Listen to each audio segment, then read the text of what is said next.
Master, हाइड्रॉक्स ने pavilion में प्रवेश कर लिया है, चेयर ने क्रिस्टलिन को झुककर कहा। क्रिस्टलिन एक सोफे पर बैठी थी। उसकी खूबसूरत टांगें ऊपर थीं और वो एक वाइन ग्लास पकड़े हुए थी जिसे वो धीरे धीरे घुमा रही थी। उसके चेहरे पर तिरस्कार का भाव आया और उसने कहा कि अब जब मोबिन ने अपना पास इस्तेमाल कर लिया है तो पवेलियन में केवल अल्फा, दूसरे राजा और किंग बाओ की मूर्तियां बची हैं।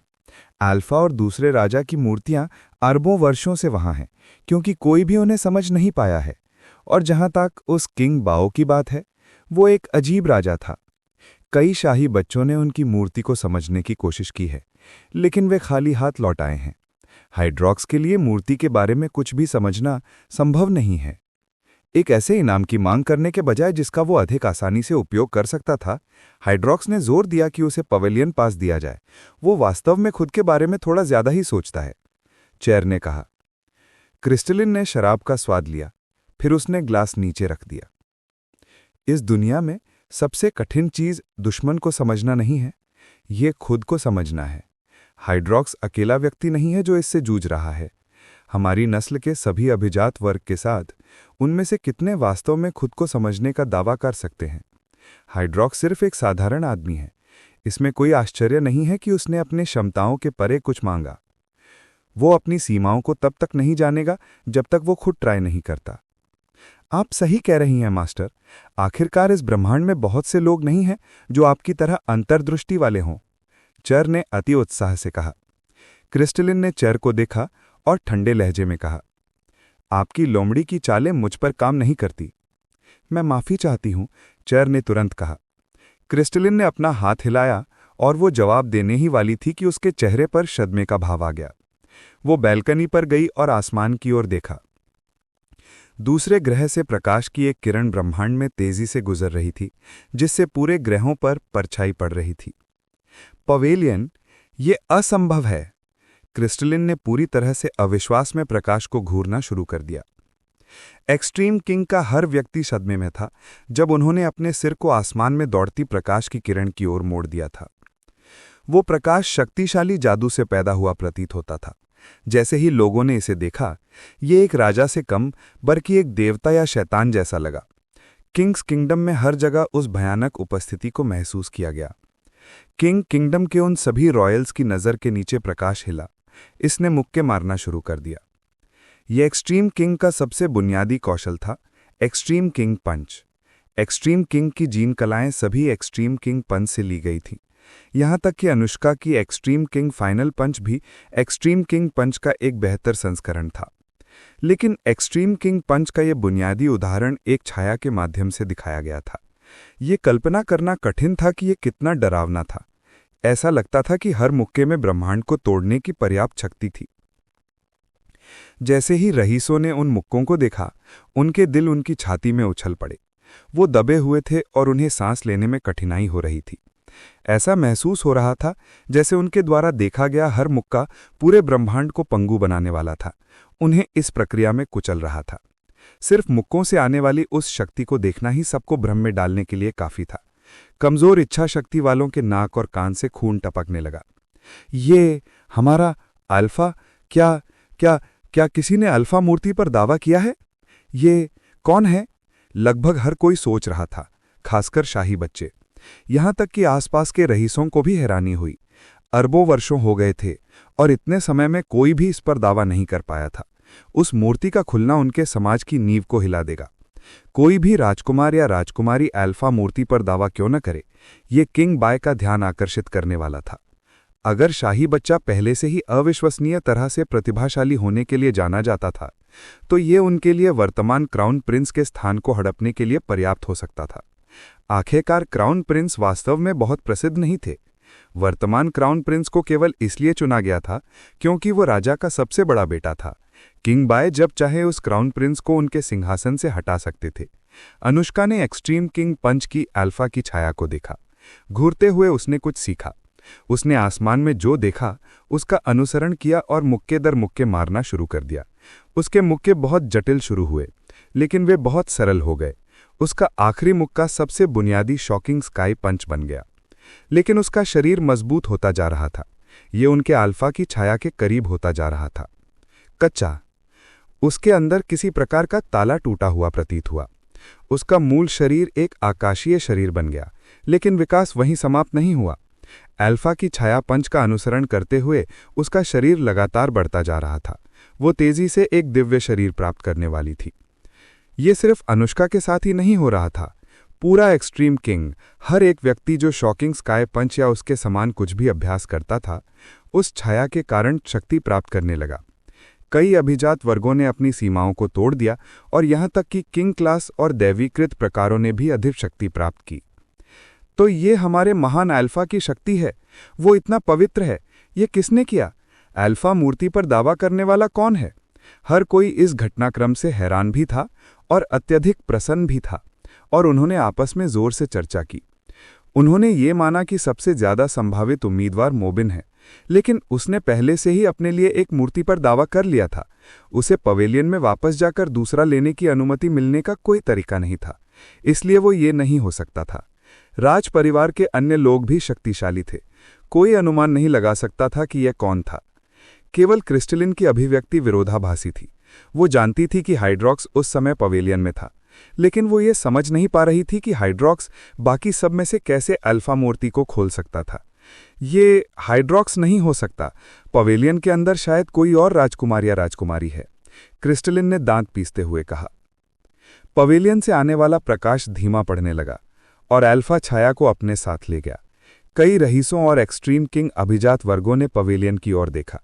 वो ये जानना चाहते थे कि अल्फा मूर्ति पर किसने दावा किया था। किंग बाय महल के अंदर थे, शतरंज खेल रहे थे। उन्होंने टुकड़ों में से एक को अपने हाथ में पकड़ा हुआ था।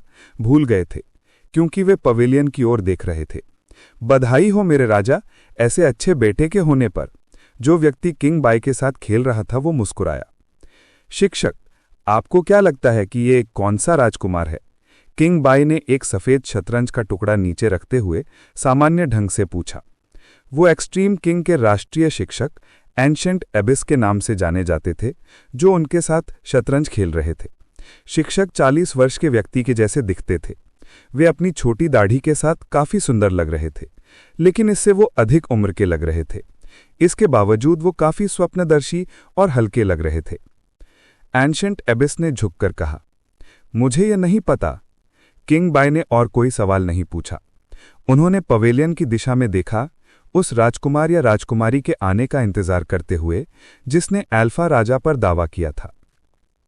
एक्सट्रीम किंग्स के पवेलियन में वीर हैरान था। वो केवल मूर्ति के साथ अपने प्रयासों के लिए एक छोटा सा इनाम चाहता था।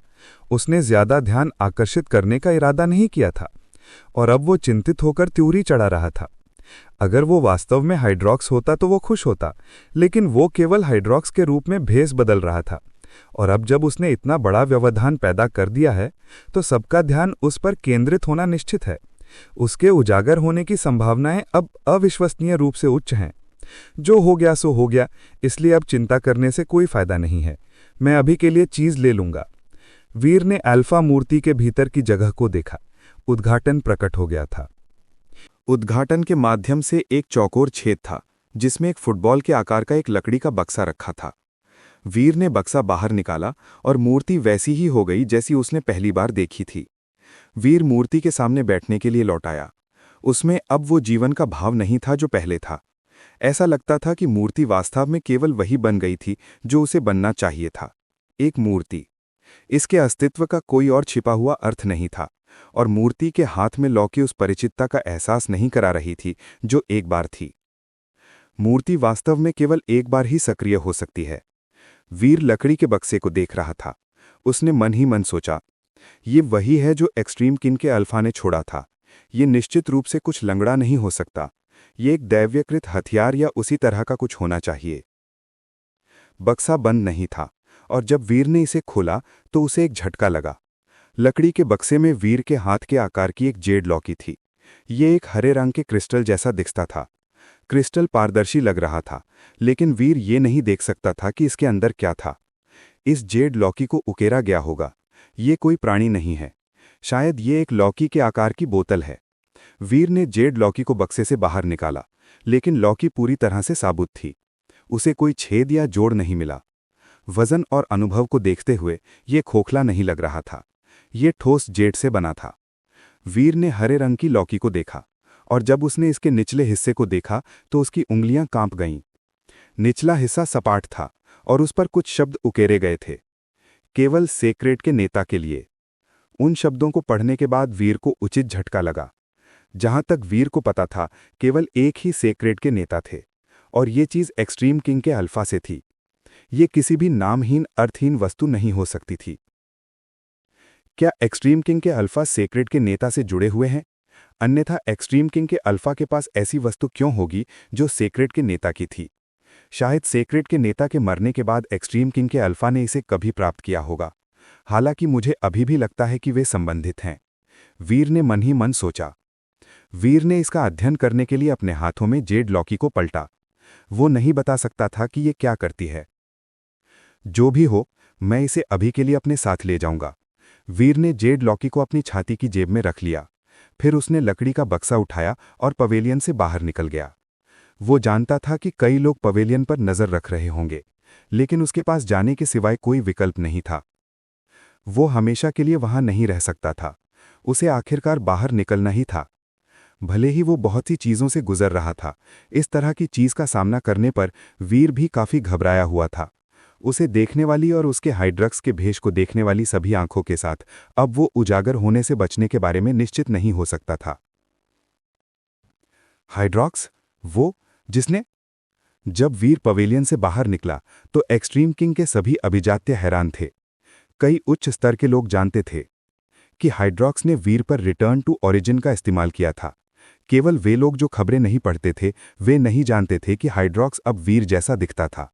भले ही वे जानते थे कि वो हाइड्रॉक्स था, फिर भी वे दंग थे। यहां तक कि किंगबाई और एंशिएंट अबिस में भयानक रूप से चौंक गए थे। उन्हें उम्मीद नहीं थी कि हाइड्रॉक्स ही वो होगा जो मूर्ति को समझेगा। ये तो वास्तव में एक दुर्लभ घटना है, वीर को देखते हुए किंगबाई ने कहा। उन्होंने बस इतना ही कहा, और कोई ठीक तरह से नहीं जानता था कि उनका उस गूढ़ टिप्पणी से क्या मतलब था। एंशिएंट अबिस ने वीर को देखा, फिर वो किंगबाई की ओर मुड़ा। कितना भाग्यशाली है, बधाई हो महाराज। भाग्य का इससे कोई लेना देना नहीं है, किंगबाई ने ठंडी आवाज में कहा। अन्य अभिजात्य किंगबाई से भी ज्यादा सदमे में थे। जब अनुष्का ने वीर को देखा तो उसे भावनाओं का एक जटिल झोंका लगा। क्रिस्टलिन का चेहरा बदलता रहा और फड़कता रहा। जब मिस मिरर ने वीर को देखा तो वो सोच में पड़ गई। एक्सट्रीम किंग के बीच उस दिन को उसके आश्चर्यजनक रिविलेशन के लिए याद किया जाएगा। राजकुमार 16 हाइड्रॉक्स ने अल्फा की मूर्ति पर दावा किया था। ये एक चमत्कार जैसा था। अल्फा की मूर्ति अरबों वर्षों से वहां थी और कोई भी ये नहीं समझ पाया था कि इसके अंदर क्या था। और राजकुमार 16 हाइड्रॉक्स, जिसकी पहले से ही खराब प्रतिष्ठा थी, वही था जिसने इस पर दावा किया था। हर कोई दंग रह गया था। जब वीर ब्लड किरण पर वापस प्लैनेट वाटर जोन की ओर जा रहा था तो महल के ऊपर से राजकुमारी एलारा भी उसे घूरने से खुद को नहीं रोक सकी। एलारा को समझ नहीं आया कि हाइड्रॉक्स अल्फा की राजा की मूर्ति पर दावा कैसे कर पाया था। उसे इस पर विश्वास करना बहुत कठिन लग रहा था। वीर अपनी छोटी इमारत में लौट आया, दरवाजा बंद कर लिया और फिर अपनी जेड लॉकी के साथ खेलने लगा। उन शब्दों के अलावा जिनमें उल्लेख था कि यह केवल सेक्रेट के नेता के लिए था, इसमें और भी कुछ भी खास नहीं था। वो इसमें निवास करने वाली किसी भी विशेष शक्ति को महसूस नहीं कर सका, बावजूद इसके कि उसने इसे जितना हो सके उतनी अच्छी तरह से खोजा। वीर ने अपनी पर्पल आई बटरफ्लाई से इसे देखा और देखने के लिए कुछ भी नहीं था, लेकिन इसने ये साबित कर दिया कि जेड लॉकी असामान्य थी। ये शर्म की बात है कि बारबी एलारा के साथ गुप्त रूप से चली गई है। अगर वो यहां होती तो बहुत अच्छा होता। मूर्ति की लॉकी बारबी से बहुत मिलती जुलती है। शायद जेड लॉकी वास्तव में उससे संबंधित है, वीर ने सोचा। डैड। जैसे ही वीर विचारों में खोया हुआ था, बारबी अपने छोटे हाथों में तरह तरह के पैकेज लिए उसकी तरफ कूदती हुई आई। बारबी, तुम वापस क्यों आ गईं? वीर चौंक गया। बारबी ने काफी भोजन पकड़ा हुआ था और कोई भी व्यंजन सस्ता नहीं लग रहा था। उसके कपड़े भी बहुत सुंदर थे और वे स्पष्ट रूप से सायरन के फैशन ट्रेंड का पालन कर रहे थे। मुझे आपकी याद आई डैड। बारबी वीर की छाती पर कूद गई और अपना चेहरा वीर के चेहरे से रगड़ने लगी। डैडी को भी बारबी की याद आई। लेकिन बारबी, क्या एलारा के लोगों ने तुम्हें आते देखा? चिंता मत करो, किसी ने मुझे नहीं देखा। बारबी ने वीर को भोजन दिया। जब आप अकेले थे तो आपने खराब खाना खाया होगा। मुझे आपको अच्छी चीजें देने दो। बहुत अच्छा, तुम बहुत अच्छी हो। तुम सबसे अच्छी बेटी हो जिसकी कोई डैडी मांग सकता है। वीर ने खुशी से भोजन स्वीकार किया और खाने लगा। जिज्ञासा से भरकर उसने बारबी को जेड लॉकी सौंप दी। बारबी, क्या तुम पहचानती हो कि ये क्या है? बारबी ने जेड लॉकी स्वीकार की और इसे हिलाया, फिर इसे उल्टा कर दिया। जेड लॉकी से पानी जैसा कुछ बह गया। वीर को एक और झटका लगा। उसने सोचा था कि जेड लॉकी ठोस है। उसे एहसास नहीं हुआ था कि अंदर कुछ छिपा हुआ था। जो तरल लॉकी से निकला वो पानी जैसा दिखता था, लेकिन वो पानी नहीं था। जब तरल बाहर आया तो वो फर्श पर नहीं बहा, वो हवा में तैर गया। और ये एक तैरती हुई परी जैसा लग रहा था। बूंदों में विभाजित होने के बजाय परी एक सिंगल तैरते पूल में एक साथ रही।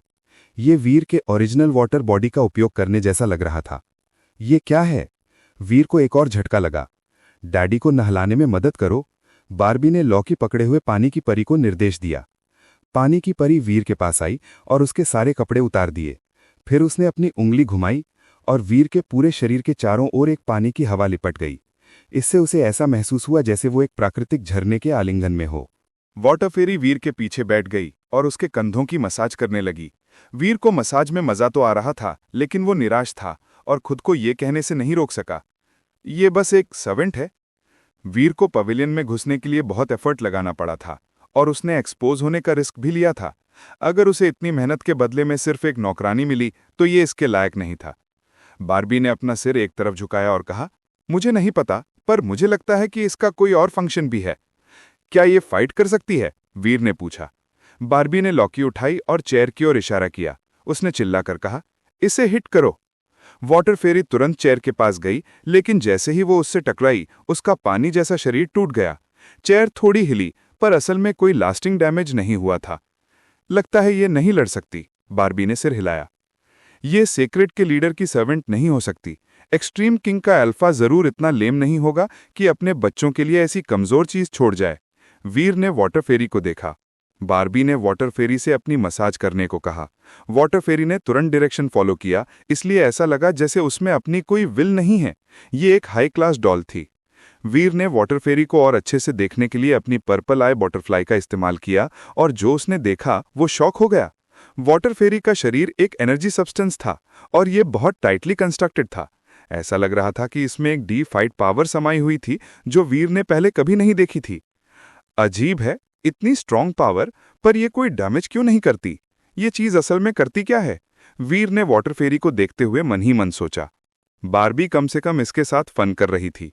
जब वाटर फेरी उसके कंधों को रब कर रही थी तो बारबी ने उसे खाना खिलाना भी शुरू करने का इंस्ट्रक्शन दिया। बारबी, मैं इस येड लॉकी का यूज कैसे करूं? वीर ने थोड़ी देर सोचने के बाद पूछा। हो सकता है कि लॉकी का इस्तेमाल खुद करने से वो इसकी और इन्वेस्टिगेट कर पाएगा। बारबी ने कहा, ये इजी है, बस अपनी एनर्जी लॉकी में डालो। बारबी ने इसे वापस वीर को सौंप दिया। जैसे ही लॉकी ने बारबी का हाथ छोड़ा, वाटर फेरी टूट गई और लिक्विड की तरह येड लॉकी में लौट आई। वीर ने अपनी पावर येड लॉकी में डालने की कोशिश की, लेकिन वो इसे वर्क नहीं करा सका। फिर उसने इसे फिर से ट्राई किया और जब उसने अपनी पावर इसके अंदर डाली तो येड लॉकी ने काम किया। वाटर फेरी वीर की इच्छा से बंद गई और येड लॉकी से बाहर निकली। ये चीज स्ट्रेंज है, पर मैं सच में नहीं जानता कि ये क्या करती है। वीर ने कुछ कमांड्स आजमाए, ये मेक श्योर करते हुए कि वो वाटर फेरी को कंट्रोल करने में कैपेबल था। फिर उसने येड लॉकी और वाटर फेरी को दूर रख दिया। बारबी, तुम्हें एलारा के साथ अपने टाइम से कोई इन्फॉर्मेशन मिली क्या? वीर ने बारबी से पूछा। बारबी ने सिर हिलाया और कहा, उसने और हाइड्रॉक्स ने अगले महीने की 9 तारीख को एक मीटिंग रखी है। वो रिलिक ओपन करेंगे और वो कहती है कि हाइड्रॉक्स में किसी और रेस के जीन्स हैं, लेकिन जीन्स कंप्लीट नहीं हैं। वो कहती है कि रिलिक हाइड्रॉक्स को सिलेक्ट करने के चांसेस कम हैं। उसे लगता है कि वो रिलिक को कंट्रोल करने में एबल होगी। क्या उसने तुम्हें बताया कि रिलिक क्या हो सकता है? वीर ने आगे पूछा, इस रेवलेशन से खुश होकर। नहीं, बारबी ने सिर हिलाया और कुछ खाना निगल लिया। गुड, तुम जितनी इन्फॉर्मेशन इकट्ठा कर सकती हो करते रहो। एक बार जब तुम्हें कुछ मिल जाए तो मुझसे रीच करने का कोई वे फाइंड करने की कोशिश करना, वीर ने स्माइल के साथ कहा। मैं प्रॉमिस करती हूं कि मैं ऐसा करूंगी। बारबी बहुत सीरियस लग रही थी और उसने वीर को सल्यूट किया। अच्छा, तुम लोगों का और नेशन का प्राइड हो और तुम अपने डैडी का भी प्राइड हो। वीर ने बारबी को वापस जाने के लिए राजी किया। फिर वो सोचने लगा कि उसे खुद क्या करने की नीड हो सकती है। छोटी लाल चिड़िया बारबी के पीछे पीछे गई, पर वीर को उसकी वरी नहीं थी। वीर को सबसे ज्यादा पिछले दिन के रैमिफिकेशंस की टेंशन थी। वो नहीं जानता कि अल्फा मूर्ति ओपन करने से इतनी ट्रबल होगी, और इस टाइम पूरा एक्सट्रीम किंग सोसाइटी अभी भी अपने शौक से डील कर रहा था। आने वाले टाइम्स में कहीं आंखें उसकी तरफ फोकस करेंगी। हाइड्रॉक्स के प्राइड और अटेंशन की डिजायर को देखते हुए अचानक इतना फेमस होने के बाद वो अपनी प्रोफाइल कम नहीं रखेगा। मुझे कहीं जाने की नीड है। वीर ने सोचना शुरू किया कि उसे कहाँ जाना चाहिए। वीर ने ब्लड किरण को देखा और फिर उसकी आंखें चमक उठीं। हाँ, मुझे ब्लड किरण को अपना रॉयल गार्ड के रूप में रजिस्टर कराना चाहिए। फिर मैं किंग्स गार्डन जाकर एक प्राइमरी रूट किंग ड्रैगन चुरा सकता हूँ। केवल प्रिंसेस और प्रिंसेसेस को ही किंग्स गार्डन जाने की परमिशन है। वहां कोई भी डीफाइड नहीं है। मैं अभी भी खुद को रिवील नहीं कर सकता, लेकिन कम से कम मैं उन लोगों के सामने एक्सपोज नहीं होऊंगा जो मेरे डिस्गाइज को देखने की सबसे ज्यादा पॉसिबिलिटी रखते हैं, और मैं ढेर सारे रिसोर्सेज चुरा सकता हूँ। राइट, मुझे ऐसा ही करना चाहिए। मुझे किंग्स गार्डन जाना चाहिए। ये कहने के बाद वीर ब्लड किरण को अपने साथ ले गया और उसे एक रॉयल गार्ड के रूप में रजिस्टर कराया। फिर वो किंग्स गार्डन की ओर रश हो गया। मेरे प्रिंस, हाइड्रॉक्स घर से निकल गया है। वो ब्लड किरण को रॉयल गार्ड के रूप में रजिस्टर कराने के लिए ले गया है और अब वो किंग्स गार्डन जा रहा है। मेरी प्रिंसेस, हाइड्रॉक्स ब्लड किरण को किंग्स गार्डन ले गया है। यही रिपोर्ट हर पैलेस में डिलीवर की गई। अब कई प्रिंसेस और प्रिंसेसेस किंग्स गार्डन की ओर दौड़ पड़े। वो जानना चाहते थे कि हाइड्रॉक्स के साथ क्या हो रहा था। ये आइडिया कि उसने अल्फा मूर्ति पर क्लेम किया था बहुत ज्यादा स्ट्रेंज था, और कई रॉयल चिल्ड्रन को यह सस्पिशियस लगा। वो बाहर है। मैं देखना चाहती हूं कि ये सच में हाइड्रॉक्स है या ये सच में वीर है। मिस मिरर एक बड़ा मिरर पकड़े हुए थी जो किंग्स गार्डन के अंदर वीर की मूवमेंट को दर्शा रहा था। उसने स्पेशल अटेंशन उस रिंग पर दिया जो वीर अभी भी पहने हुए था। हर कुछ सेकंड्स में मिस मिरर अपनी आंखें उस रिंग पर डालती। फिर उसने अनजाने में अपनी उंगली पर पहनी हुई उस आइडेंटिकल रिंग को छुआ। वीर वहां एक बार अनुष्का के साथ गया था, इसलिए वो जाने का वे जानता था। वो ब्लड किरण को अपने साथ किंग्स गार्डन ले आया। वीर को दाढ़ी वाले ड्रैगन्स पसंद नहीं थे और वो ब्लड किरण पर किंग ट्री की ओर राइड हुआ। वो उन मोटे प्राइमरी रूट किंग ड्रैगन में से एक को फाइंड करना चाहता था, लेकिन जैसे ही ब्लड किरण हिलना शुरू हुआ, उनके सामने कुछ शैडोज दिखाई दी। वीर ने उनकी जांच की और रियलाइज किया कि ये उन लोगों का एक ग्रुप था जिन्हें उसने पहले कभी नहीं देखा था। लेकिन उसने मिस्टर वाइट द्वारा दी गई इन्फॉर्मेशन से उनमें से कुछ को पहचान लिया। पहला प्रिंस वॉटस्टार था। वो 47वां रॉयल चाइल्ड था और वो हाइड्रॉक्स का छोटा भाई था, पर वो एक ही मां से नहीं था। भाई 47, तुम मेरा वे क्यों ब्लॉक कर रहे हो? वीर ने उदास एक्सप्रेशन से पूछा। प्रिंस वॉटस्टार मुस्कुराया। वो काफी हैंडसम लग रहा था जब उसने कहा, मैं आपको कॉन्ग्रेचुलेट करने आया हूं भाई 16, अल्फा की समझ अक्वायर करने के लिए, और मुझे क्यूरियोसिटी है कि अल्फा ने पवेलियन में क्या छोड़ा। मुझे होप है कि आप मुझे बता पाएंगे। और अगर मैं तुम्हें नहीं बताऊं तो? वीर ने हंसते हुए पूछा। तो इस छोटे भाई को आपको एक लेसन सिखाना होगा, प्रिंस वॉटस्टार ने ठंडे लहजे में कहा। हाँ, तुम मुझे चैलेंज करने के लायक नहीं हो। पहले मेरे गार्ड को बीट करो, वीर ने अहंकार से रिप्लाई किया। ब्लड किरण दहाड़ा। एक लाल कोहरा उसके शरीर को कवर कर गया, जिससे आसपास के एरिया पर इंटेंस प्रेशर पड़ा। एक ब्लड शैडो सीधा प्रिंस वॉटस्टार की ओर आई। तुम अकेले नहीं हो जिसके पास गार्ड है। प्रिंस वॉटस्टार का चेहरा नहीं बदला। बिना किसी कमांड के उसका अपना गार्ड ब्लड किरण से लड़ने के लिए बाहर कूद पड़ा। किंग क्लास 9 अलग अलग टीयर्स में बटा हुआ था। हाफ डीफाइड बनने के लिए एक इंसान को उन सभी 9 टीयर्स को ब्रेक थ्रू करना पड़ता था। फुल्ली डीफाइड बनने से पहले एक और बैरियर पार करनी पड़ती थी। हालांकि इन 9 टीयर्स को आमतौर पर अलग से पहचानने के बजाय बस किंग क्लास के अंदर ही ग्रुप किया जाता था। किसी किंग के एरिया ऑफ इफेक्ट की पावर हर पार किए गए टीयर के साथ बढ़ती जाती थी। ब्लड किरण ने सभी 9 टीयर्स कंप्लीट कर लिए थे। आखिरकार वो हाफ डीफाइड था। प्रिंस स्वॉर्ड स्टार का गार्ड भी एक हाफ डीफाइड एलीट था। एक प्रिंस के सामने इतनी बदतमीजी करने की तुम्हारी हिम्मत कैसे हुई? उस हाफ डीफाइड गार्ड ने गाय की तरह मूविंग साउंड निकाला। फिर उसने एक पीला किंग एरिया रिलीज किया जो ब्लड किरण के ब्लड एरिया के साथ ओवरलैप हो गया। गार्ड ने अपने हाथ में कुल्हाड़ी उठाई और ब्लड किरण पर हमला करने के लिए आगे बढ़ा। ब्लड एरिया पीले एरिया के साथ कंबाइन हो गया और दोनों गार्ड्स एक दूसरे से अफेक्टेड हुए। ब्लड किरण के शरीर पर अचानक एक भारी वेट आ गया, जैसे उसने अचानक किसी पहाड़ का वजन अपने कंधों पर ले लिया हो। पीला एरिया अर्थ एलिमेंट से जुड़ा हुआ था और यह अपने जोन में अर्थ एलिमेंटल प्रेशर क्रिएट करता था। कमजोर बॉडीज वाले किंग्स उस प्रेशर से आसानी से कुचले जा सकते थे। जैसे ही ब्लड किरण अर्थ पावर से दब गया, गार्ड की कुल्हाड़ी एक पहाड़ की तरह क्रीचर की तरफ आई। इसका एम ब्लड किरण के सिर पर वार करना था। इससे निकलने वाली पावर एक पूरे प्लैनेट को आधा काटने के लिए काफी थी। घर। ब्लड किरण दहाड़ा। स्ट्राइक से बचने की ट्राई करने के बजाय उसने अपनी हॉर्न का इस्तेमाल गिरती हुई कुल्हाड़ी को ब्लॉक करने के लिए किया।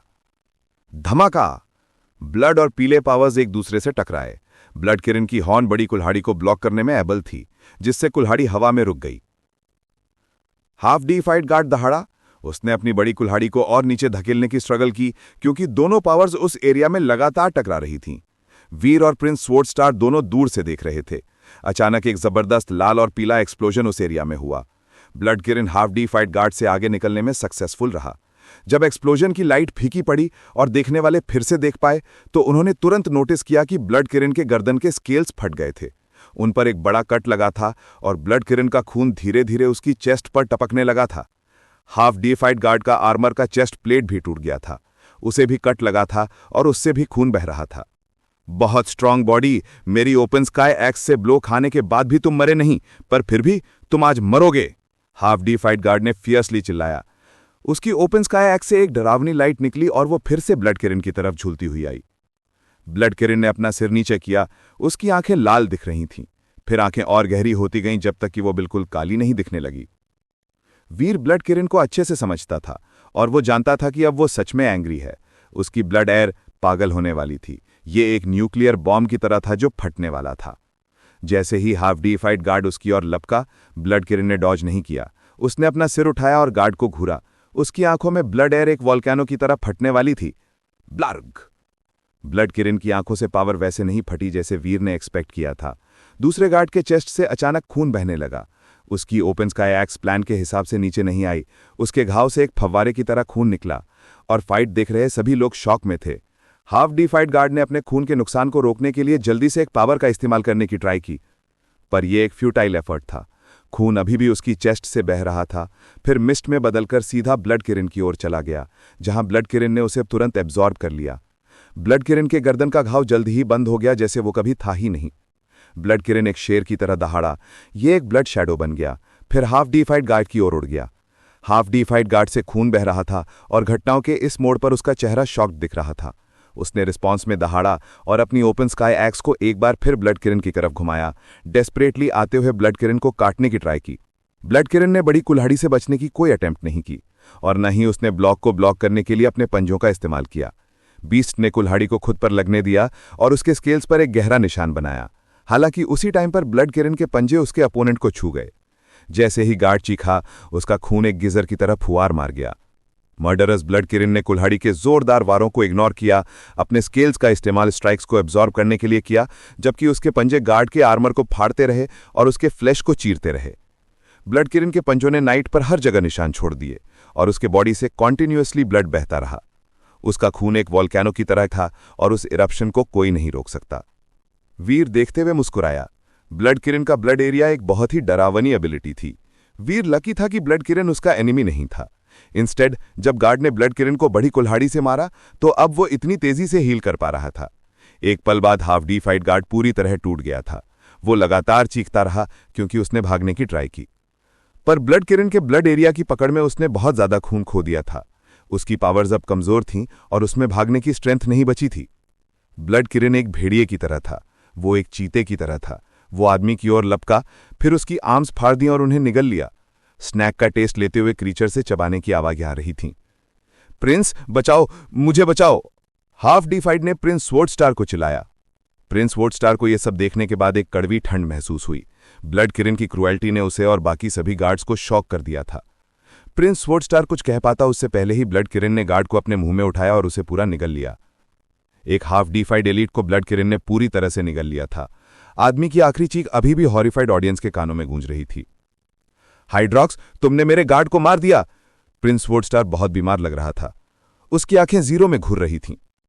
वो बस एक गार्ड था और वो मर गया, इसमें इतनी क्या बड़ी बात है? अगर तुम्हें इससे हैप्पी नहीं हो तो ब्लड किरण तुम्हारी कंप्लेंट सुनने के लिए विलिंग है।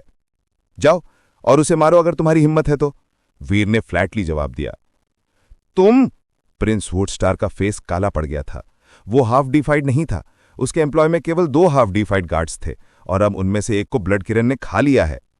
दूसरे को फ्रेम में भेजना हेल्प नहीं करता। दूसरे प्रिंसेस और प्रिंसेसेस दूर से फाइट देख रहे थे और ब्लड किरण को जेलसी से देख रहे थे। मुझे एक्सपेक्ट नहीं था कि वीर का जेनोजेनिक इतना स्ट्रांग होगा। ये ऐसा है जैसे ये पहले से ही डीफाइड है। मैं बिलीव नहीं कर सकती कि उस एसहोल ने हाइड्रॉक्स ने इसे क्लेम कर लिया है। जब क्रिस्टलिन ने ब्लड किरण का परफॉर्मेंस देखा तो ये नज़ारा उसे गुस्से में बुड़बुड़ाने पर मजबूर कर गया। अगर आपके पास और कुछ कहने के लिए नहीं है भैया 47, तो मैं चलता हूं। वीर फिर से ब्लड किरण पर सवार हुआ और प्रिंस वोर्डस्टार को डिस्डेन से देखा। फिर वो किंग ट्री की ओर बढ़ गया। प्रिंस वोर्डस्टार के फेस पर कई इमोशंस आते जाते रहे, पर उसने वीर को जाने दिया और दूसरी फाइट के लिए प्रेस नहीं किया। प्रिंस वोर्डस्टार कॉन्टेस्ट जारी रखने को विलिंग नहीं था, लेकिन क्रिस्टलिन और बाकी रॉयल चिल्ड्रन अभी भी वीर को फॉलो कर रहे थे। वो देख सकते थे कि वो किंग ट्री के क्लोज जा रहा था। क्या वो किंग ट्री के सामने प्रैक्टिस करने जा रहा है? बाइलिंग शैंग ने फ्राउन किया। उसका एक्सप्रेशन अजीब हो गया। वीर ने सोचा था कि उसे ट्री के क्लोजर और प्राइमरी रूट किंग ड्रैगन मिलेंगे, पर ऐसा नहीं था। किंग ट्री से सबसे क्लोज ग्राउंड अलग था और नॉर्मल रॉयल चिल्ड्रन वहां जाने की हिम्मत नहीं करते थे। इसीलिए क्रिस्टलिन इतनी डिस्टर्ब लग रही थी। प्रिंस वोर्डस्टार ने वीर की पीठ को गुस्से से घूरा। चलो प्रिंस, क्या आप बस ऐसे ही जा रहे हैं? प्रिंस वोर्डस्टार का बचा हुआ गार्ड गुस्सा दिखाते हुए बोला। प्रिंस वोर्डस्टार ने ठंडे लहजे में कहा, मेरे लोग बेकार में नहीं मरेंगे। उसने किंग्स गार्डन में मारने की हिम्मत की है, इसलिए ब्लड किरण मरेगा। सेंटेंसिंग कोर्ट चलते हैं। वीर ब्लड किरण को किंग ट्री की तरफ ले गया। अपने दिल में वो सोच रहा था, ब्लड किरण की मारने की डिजायर बहुत ज्यादा स्ट्रांग है। अगर वो मारना चाहता है तो उसे रोकने के लिए मैं कुछ नहीं कर सकता। फॉर्चुनेटली ये सिर्फ एक गार्ड था। मैं नेगोशिएट कर सकता हूं और उसके एक्शंस को एक्सप्लेन कर सकता हूं। जैसे जैसे वो किंग ट्री के और करीब आता गया, वीर को कोई भी प्राइमरी रूट किंग ड्रैगन नहीं मिला। वीर आगे बढ़ता रहा। प्राइमरी रूट किंग ड्रैगन हर बार अलग अलग लोकेशंस पर दिखाई देते थे। हालांकि वीर आज लकी नहीं था, उसे अपने वे में उनमें से कोई नहीं मिला। हालांकि कई प्रिंसेस और प्रिंसेसेस उसका फॉलो कर रहे थे। वीर ने ज्यादातर उनकी प्रेजेंस को इग्नोर किया, लेकिन थोड़ी देर बाद उसने नोटिस किया कि वो पीछे हट गए थे और उसका आगे फॉलो करना बंद कर दिया था। ये थोड़ा कंसर्निंग था। वीर ने चारों तरफ देखा और पाया कि वो किंग ट्री के क्लोज था। ये इतना मोटा था जैसे उसके सामने एक विशाल पिलर हो। उसके और ट्री के बीच 100 माइल्स की जमीन थी। वीर देख सकता था कि ट्री की बार्क में कुछ झुर्रियां थीं जो पूरी वैलीज जितनी चौड़ी थीं, पर जो किंग ड्रैगन्स उसने देखे थे वो इतने बड़े नहीं थे। वीर ने अपनी अप्रोच की स्पीड धीमी कर दी। ये जगह उसकी कल्पना से काफी अलग थी। ट्री के क्लोजर जाने से उसे और ज्यादा प्राइमरी रूट किंग ड्रैगन्स नहीं मिल रहे थे। वीर को जल्द ही एक किंग ड्रैगन मिला जिसके सामने एक सफेद रोब में एक आदमी खड़ा था। वीर को मिस्टर वाइट द्वारा दी गई इन्फॉर्मेशन याद थी और उसने जल्दी से उस आदमी को पहचान लिया।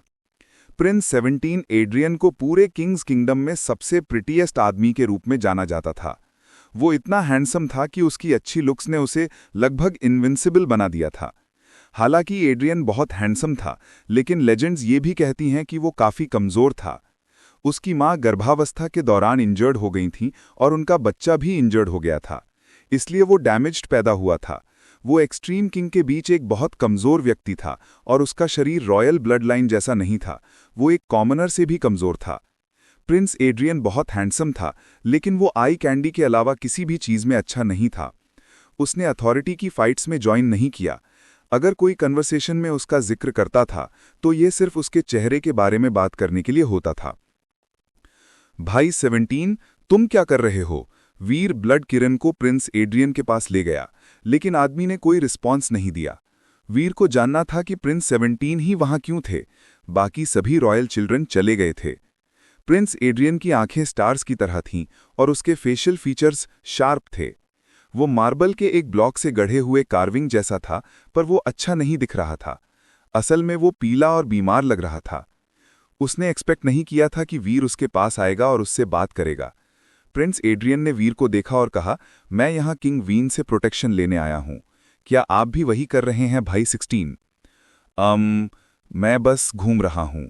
वीर को नहीं लगा कि वो सही टाइम पर आया था। वो नहीं जानता था कि किंग वीन से प्रोटेक्शन का क्या मतलब था। हो सकता है कि ये किंग लीव्स पर किंगिश स्क्रॉल से जुड़ी कोई चीज हो, पर वो उसकी हेल्प कैसे करेगी? क्या वो किंग ट्री से एक लीफ तोड़ने जा रहा है? वीर ने मन ही मन सोचा। प्रिंस एड्रियन मुस्कुराया और कहा, छिपने की कोई जरूरत नहीं है, क्योंकि तुम अब यहां हो। अगर तुम अल्फा की स्टैचू पर क्लेम करने के लिए काफी स्ट्रांग हो तो बेशक तुम किंग्स कवर का प्रोटेक्शन हासिल कर सकते हो। अगर तुम्हें किंगिश चाहिए तो मुझे तुम्हें डिस्टर्ब नहीं करना चाहिए। मैं घूमना जारी रखूंगा, वीर ने कहा।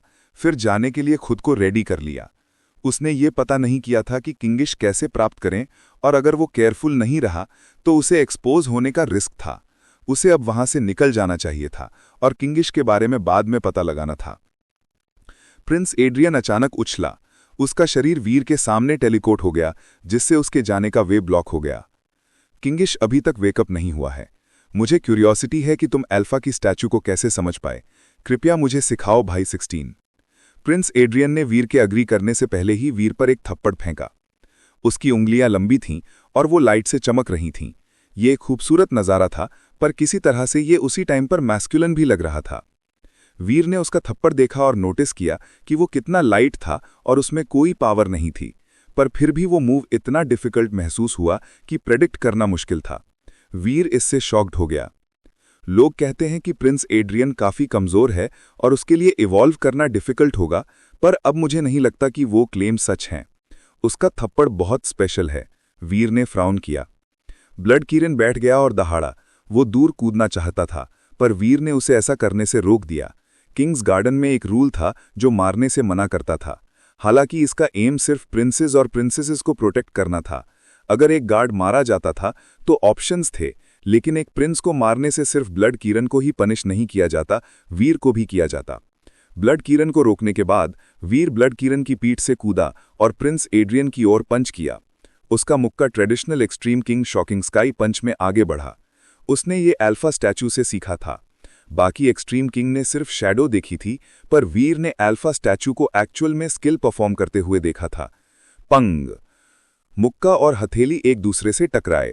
वीर और प्रिंस एड्रियन ने अपने शरीर को वाइब्रेट होते हुए महसूस किया, क्योंकि उन्हें पीछे धकेला गया। दोनों में से किसी को भी अपर हैंड नहीं मिली। वीर के पंच में original water king body power शामिल थी।